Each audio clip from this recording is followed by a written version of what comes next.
اعوذ باللہ من الشیطان الرجیم بسم اللہ الرحمن الرحیم۔ ناظرین، علم غیب کے متعلق ہماری گفتگو جاری ہے۔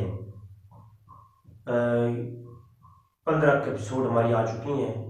15 ایپیسوڈ ہماری اس موضوع پر آ چکی ہیں اور ہم مزید بھی انشاءاللہ اس پر گفتگو کر رہے ہیں اور قرآن و حدیث کی روشنی میں ہم گفتگو کی ہے ساری، اور انشاءاللہ تعالیٰ آج علم غیب اور علماء دیوبند کے بارے میں بتایا جائے گا۔ ناظرین، ہمارا مقصد اس پلیٹ فارم سے ہم صرف ایک ہی بات کریں گے کہ دیوبندی اور بریلوی حضرات جو ہیں ان کو ایک پلیٹ فارم پہ جمع کرنا ہمارا مقصد ہے۔ ہم انشاءاللہ قریب ایک اور سلسلہ شروع کریں گے جس میں صرف فقط ہم بریلوی علماء اور دیوبندی علماء کو یہی دعوت کر پیش کریں گے کہ وہ ایک پلیٹ فارم پہ جمع ہوں۔ اس پر بہت طویل ہم کام کریں گے انشاءاللہ تعالی۔ آج بھی یہی پس منظر ہم لے کے حاضر ہوئی ہیں۔ بریلوی علماء کا جو موقف ہے علم غیب کے متعلق امام احمد رضا خان فاضل بریلوی فتاوی رضویہ کے اندر، اور اس کے علاوہ بھی امام احمد رضا خان فاضل بریلوی کی کتاب ہے جس کا نام ہے خالص الاعتقاد۔ اس کے اندر بھی امام احمد رضا خان فاضل بریلوی نے جو علم بات کرتے ہیں وہ یہ کہتے ہیں کہ ہم نہ علم الہی سے مساوات مانیں۔ اب یہ علم غیب کا بریلوی حضرات جو عقیدہ ہے وہ پیش کر رہا ہوں۔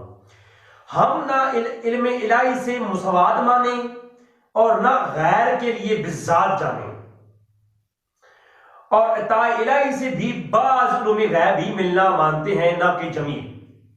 یہ بریلوی حضرات کی کتاب جو خالص اعتقاد امام احمد رضا فاضل بریلوی کی کتاب ہے، اس کا یہ باتیں جو ہے یہ فتاوی رضویہ کے اندر بھی لگائی گئی ہیں، میں سکین لگا دوں گا انشاءاللہ تعالی۔ تو یہی بریلوی حضرات کا عقیدہ ہے، اور اسی عقیدے کے فالو والے دیوبند کے علماء بھی۔ بعض میں نے پچھلی ایپیسوڈ جس میں نے علم غیب اور دیوبند یہ ایپیسوڈ جو میں نے پیش کی اس کے اندر ہی میں نے یہی بات بتائی کہ علم غیب کے متعلق بعض جو دیوبند کے عالم تھے وہ سخت جو ہے رویہ اختیار کرتے تھے۔ انہوں نے لفظ علم غیب کا اطلاق غیر کے لیے کرنا شرک قرار دیا، اور اس کے زمرے میں کئی دیوبندی علماء آئے، جیسے کہ ازالت الریب کے اندر ہے، اور اس کے علاوہ مختلف کتابوں کو میں نے ریفرنس کوٹ کیے تھے جس میں نے بتایا تھا کہ علم غیب کا لفظ ہی اللہ کے سوا کسی اور کے لیے استعمال کرنا علماء دیوبند کے بعض کتب کے اندر ملتا ہے کہ یہ شرک ہے۔ تقویۃ الایمان کے اندر بھی اسی طرح کے لفظ تھے کہ علم غیب کا لفظ کسی غیر کے لیے استعمال کرنا خدا تعالیٰ کے شرک ہے۔ اور اس کے بعد پھر میں نے دیوبند کی علماء کی ایک بڑی فہرست پیش کی اور کتابوں کے ریفرنس کی جو ہے دیے کہ جس میں یہ تھا کہ دیوبند علماء نے کہا کہ حضور اللہ کی اطاعت غیب جانتے ہیں۔ آج بھی سب سے پہلے میں اتحاد بین المسلمین کی عنوان سے کہ دیوبندی حضرات اور بریلوی حضرات کا عقیدہ علم غیب پر ایک ہی ہے بعض علماء کا، تو کیوں نہ اسی پر اتفاق کر لیا جائے، اس پر جھگڑے ختم کیے جائیں، مناظرے ختم کیے جائیں اور اختلاف ختم کیا جائے۔ سب سے پہلے تفسیر عثمانی، جناب حضرت شبیر عثمانی صاحب جو ہیں، ہماری جو گفتگو آج ہوگی اس کا جو مقصد ہے دیوبند حضرات کو بتانا ہے کہ اللہ کی عطا سے نبی غیب جانتے ہیں۔ یہ دیوبند کے علماء نے لکھا ہے تفسیر عثمانی کے اندر صفحہ 475 پر، سکین آپ کو نظر آ رہا ہوگا، لکھتے ہیں تفسیر شبیر عثمانی صاحب لکھتے ہیں کہ نبی کریم صلی اللہ علیہ وسلم کو عطائی علم غیب موجود تھا، ان کو عطا کیا گیا تھا، اللہ نے علم غیب عطا کیا تھا نبی کریم صلی اللہ علیہ وسلم کو، تو نبی کریم کو عطائی علم حاصل تھا۔ یہ شبیر عثمانی صاحب کا عقیدہ ہے، انہوں نے اپنی تفسیر کے اندر تفسیر عثمانی کے اندر لکھا ہے، سکین آپ کو نظر آ رہا ہوگا، صفحہ 453 سورۃ مریم کی تفسیر کرتے ہوئے۔ اب یہ ہے علامہ عثمانی صاحب۔ اگلا حوالہ حفظ الایمان اشرف علی تھانوی، اس کی ایک عبارت پر جو کہ گفتگو جا رہتی ہے کہ جی میں نے پچھلی ایپیسوڈ کے اندر بتایا تھا کہ بعض علوم غیبیہ سے مراد اگر نبی کریم ہی ہوں جس میں نبی کی کیا تخصیص ہے، ایسے علوم غیب تو جانوروں کو بھی حاصل ہیں، یہ وہ جس پر کفیہ عبارت کہا جاتا ہے وہ بھی اس کتاب کے اندر ہے، لیکن میں وہ نہیں بتانے جا رہا۔ حفظ الایمان کی عبارت میں جو اس جہاں موجود ہے یہ لکھا ہوا ہے کہ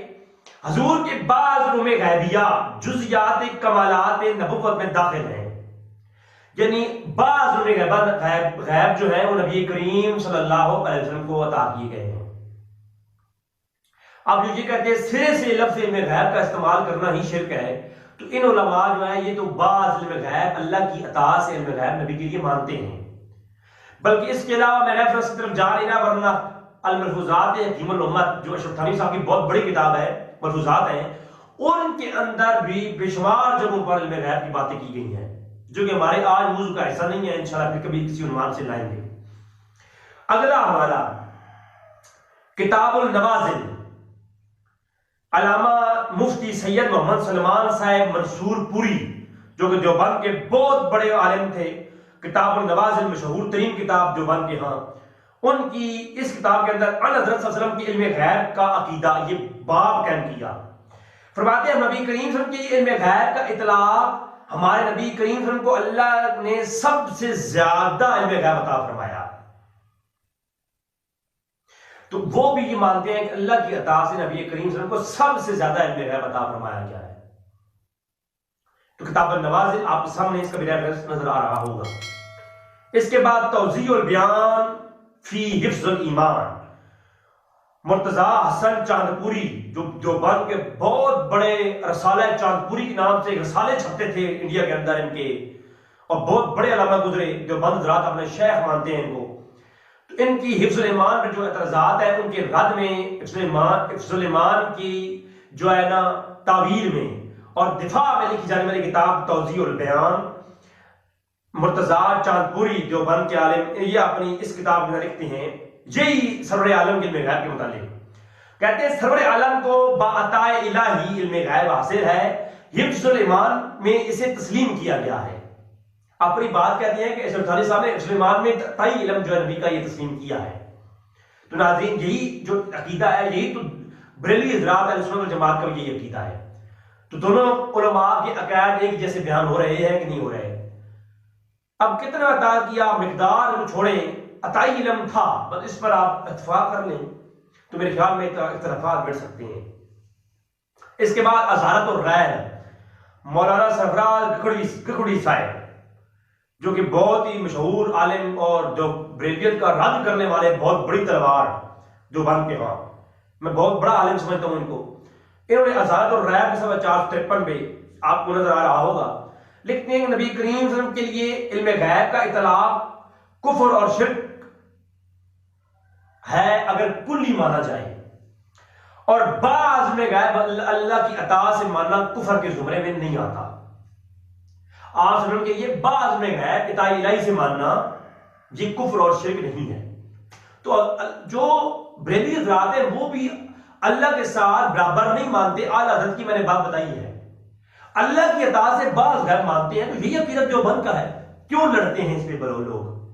الحمدللہ ہم لوگ آپ کو وہ رستہ بتائیں گے دونوں کی کتابوں سے جس میں ہمارا مقصد یہ ہے کہ ایک پلیٹ فارم پہ اختلاف ختم کیا جائے اور ایک پلیٹ فارم پہ یہ حضرات بیٹھیں، اور الحمدللہ انشاءاللہ تعالی رب کو منظور ہوا تو اس پر انشاءاللہ ایک بڑا کام ہونے والا ہے انشاءاللہ۔ اس کے بعد اگلا ریفرنس جو آپ کے سامنے میں کوٹ کرنا چاہتا ہوں وہ ہے تفسیر عثمانی ہی، اس کا ایک اور ریفرنس جو آپ کے سامنے میں پیش کرتا ہوں۔ اس میں فرمایا گیا کہ یہ پیغمبر ہر قسم کی غیبی خبریں دیتا ہے، ماضی ہو، مستقبل ہو یا حال ہو، یا موت کا حوال ہو یا قیامت کا حوال ہو، یعنی قیامت کی خبریں بھی دیتا ہے یہ نبی۔ یہ تفسیر کر رہے ہیں تفسیر عثمانی میں علامہ شبیر عثمانی صاحب، اور وما ہوا علی الغیب دنیم سورۃ تکویر کی آیت نمبر 24 کی تفسیر کرتے ہوئے یہ سمجھ 849 پہ تفسیر عثمانی میں آپ کھول کے دیکھیں تو یہ لکھتے ہیں کہ وما ہوا علی الغیب دنیم سے مراد نبی غیب بتانے میں کنجوس نہیں ہے، ہر قسم کی خبریں دیتا ہے، مستقبل ہو، جو ہے ماضی ہو، قیامت کے دن احوال ہوں یا قبر کے احوال ہوں، سب نبی بتاتا ہے، یہ غیبی خبریں ہیں۔ تو یہ عطائی غیب مانا گیا، تو یہی ہمارا بھی عقیدہ ہے۔ تو ناظرین صراط مستقیم لکھنے والے کون ہیں؟ جناب اسماعیل دہلوی صاحب، تو صراط مستقیم میں اسماعیل دلی صاحب لکھتے ہیں کہ بعض اللہ کے ولی ایسے ہوتے ہیں جن کو واقعہ وقوع ہونے سے پہلے انہیں معلوم ہو جاتا ہے،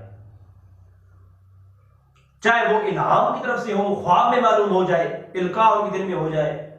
یہ صراط مستقیم آپ کو سمجھ نظر آ رہی ہوگی۔ تو ولیوں کے بارے میں بتاتے ہوئے کہتے ہیں کہ بعض ولی ایسے ہوتے ہیں جو واقعہ ہونے سے پہلے ان کی خبر ہو جاتی ہے۔ بعض مرنے والا کوئی مر رہا ہوتا ہے تو بتا دیتے ہیں کہ یہ فلاں تاریخ کو مرے گا، تو بھائی اسی کو تو غیب کہتے ہیں۔ یہ تو ولیوں کے بارے میں صراط مستقیم اسماعیل دلی صاحب کا عقیدہ ہے۔ حضرت خضر علیہ السلام کے بارے میں بتاتے ہوئے حافظ ابن کثیر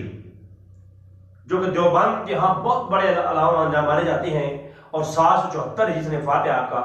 آپ کہتے ہیں خضر علیہ السلام کو اللہ نے علم غیب عطا فرمایا تھا، اور یہاں عطائی کی جو ہے نا بعض کی بات نہیں کی، یہاں پر کہا کہ خضر علیہ السلام کو اللہ نے غیب عطا فرمایا تھا، مطلق بیان کہا، یہ مطلق بیان کیا۔ تو ناظرین خضر علیہ السلام کے بارے میں علم غیب مانتے ہیں کون؟ حافظ ابن کثیر۔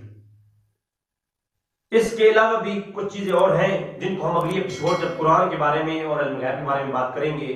تو ہم انشاءاللہ قرآن کی آیت کریمہ میں بات کرتے ہوئے دیوبند کے بہت ساری تفسیر کی ریفرنس ہم دیں گے۔ تو آج تک کا اتنا ہی، دعا ہے کہ اللہ تعالیٰ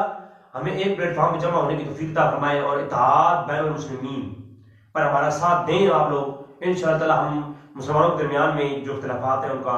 بائیکاٹ کریں گے انشاءاللہ تعالیٰ۔ دعا ہے کہ اللہ تعالیٰ ہمیں حق جاننے کی توفیق عطا فرمائے اور جو کچھ میں نے حق بیان کیا اس کو سمجھنے کی اور آپ کے دل میں نقش کرنے کی توفیق عطا فرمائے۔ وما علینا الا البلاغ۔